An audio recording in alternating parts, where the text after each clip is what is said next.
Okay, I will talk you through a number of aspects that I consider coupling aspects in ECRS 4, which is our post-CMIP 6 version of ECRS. So what's ECRS? You have ECRS. I mean, it's a number of different component models representing the different physical domains. You see them in the as the colored boxes here on the upper half. And in the case of ECRS, those boxes, they live their own life. I mean, these are component models developed by different groups on different roadmaps, and ECRS adds the glue to put them together and let them run as an ESM. And usually when we think of coupling, we just look at one or two maybe workflow stages, but I have listed more workflow stages in the gray boxes here. And it's clear that coupling means that we exchange information between the components, and we also coordinate the execution. But usually we think of the development when you place a coupling calls in the code, or maybe when for the run stage where you actually put those components together and let them run. But it turns out that coupling is present in many more stages of the workflow, and in fact, our focus has switched in the last years, or as long as I have been participating in the development here, from the pure technical calling OASIS point of view to a wider perspective.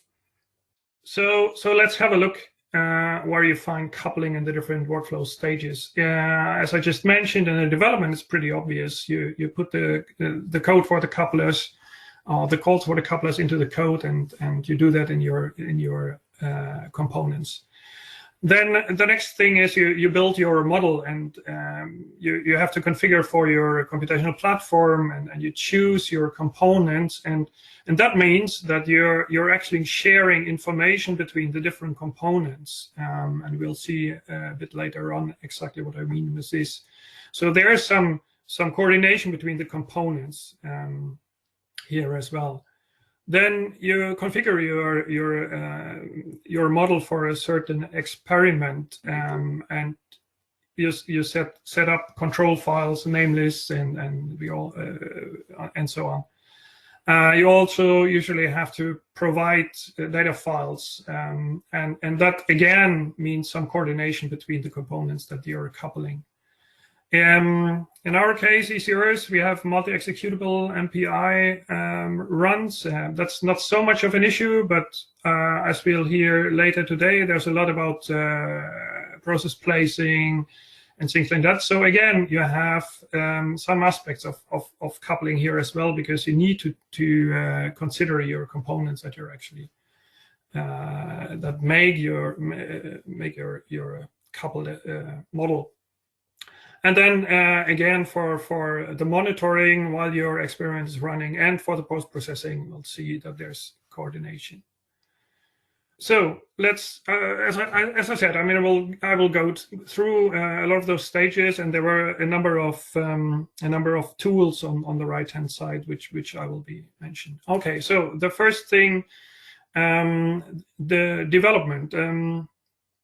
We have so our coupler is OASIS, and we have a thin layer of Fortran code that deals with OASIS coupling, which is kind of similar to the ESM interface that we heard about yesterday, only that our focus is not that we want to be able to couple different couplers or use different couplers. For us, it's more that we want to abstract away the actual calls to OASIS and their arguments, because they're not the focus of the application code. So we use this CPLNG, which is this thin Fortran layer, and we have abstract data types that handle and hide a lot of the specific information that is needed. So, for example, you can group your fields, because you're on the application level.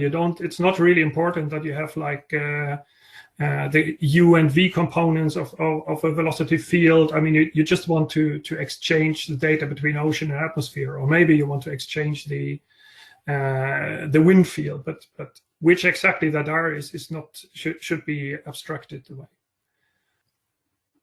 Then when it comes to the OASIS 3 MCT coupler, we have, when going from ECOS3 to ECOS4, upgraded from OASIS 3 MCT 3 to 4, and we heard about all the new features yesterday in Sophie's talk, and to name just two of the things that we are really interested in and want to test is that we have been using the conserve post-processing step so far, but what we really want to have is conservative remapping, so we'll be reviewing this.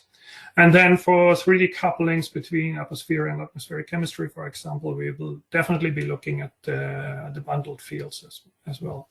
So this is a very interesting development for us, and we'll be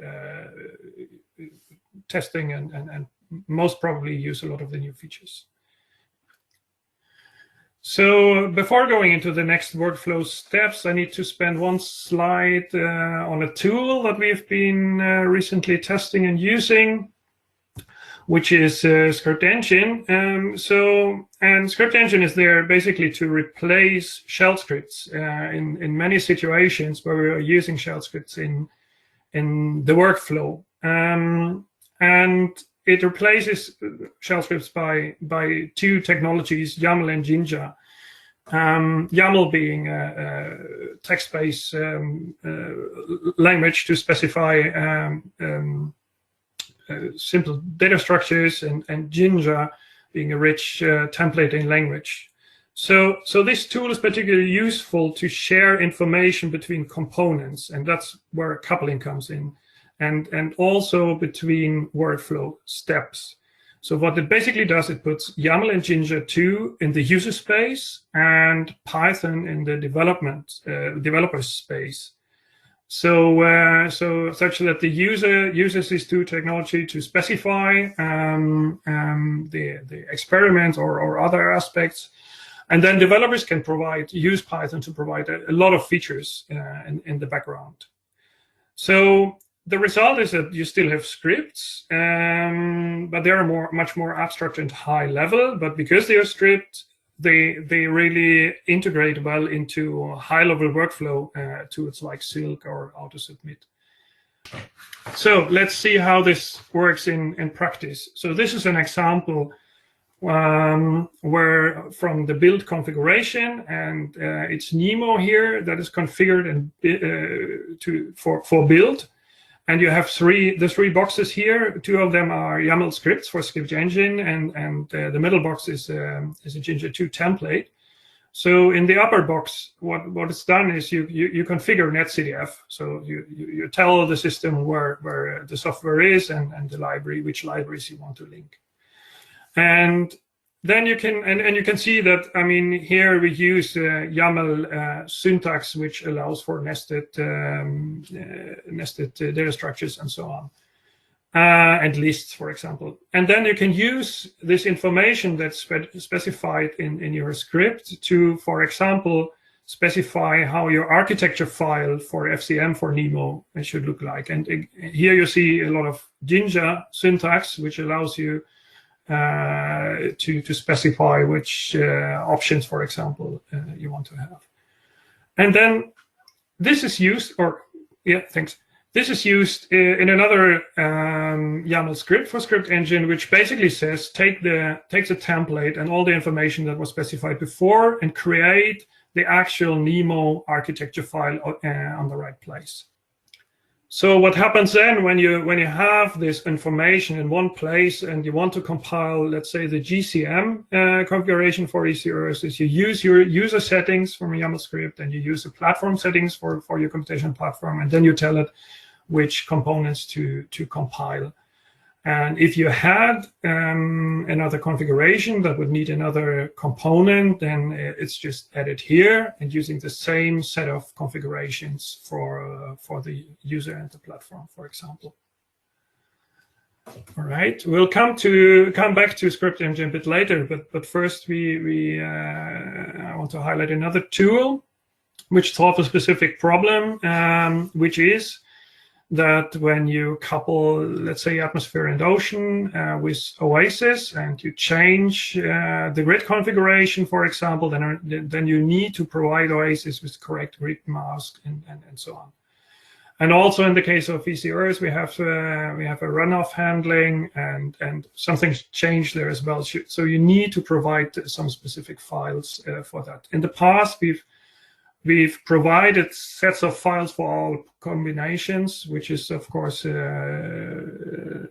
very nice to do and a lot of problems. So at AVI, Jan developed this OCP tool, which allows us now to create all those files by this tool.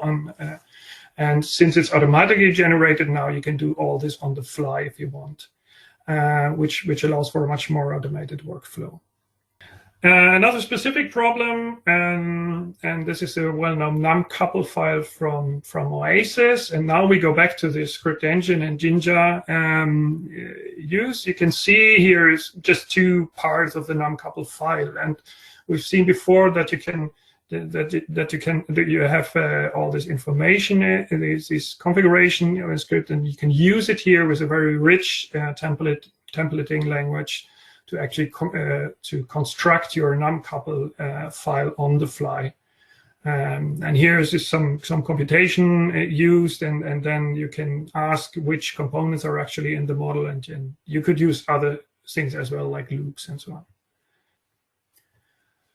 All right, so then you're finally at the stage where you run the experiments. And again, this is an excerpt from another script that you can use here, and you configure some things like the experiment ID and the description. And for example, the monitoring tool will pick up the experiment description and will provide you with a very nice web page with real-time information about your run. And you can see here that the components is just a list in YAML, and in the lower part of the script that you see here, you just loop over the components and automatically execute all config parts. And you would do similar things then for the run part or post-processing part. Just to say that monitoring and post-processing, again, ScriptEngine can be used for monitoring. There exists a whole set of tasks that will work with the ECR's raw model output and provide you with real-time information that you can automatically upload to a web page in the Redmine system that we use. And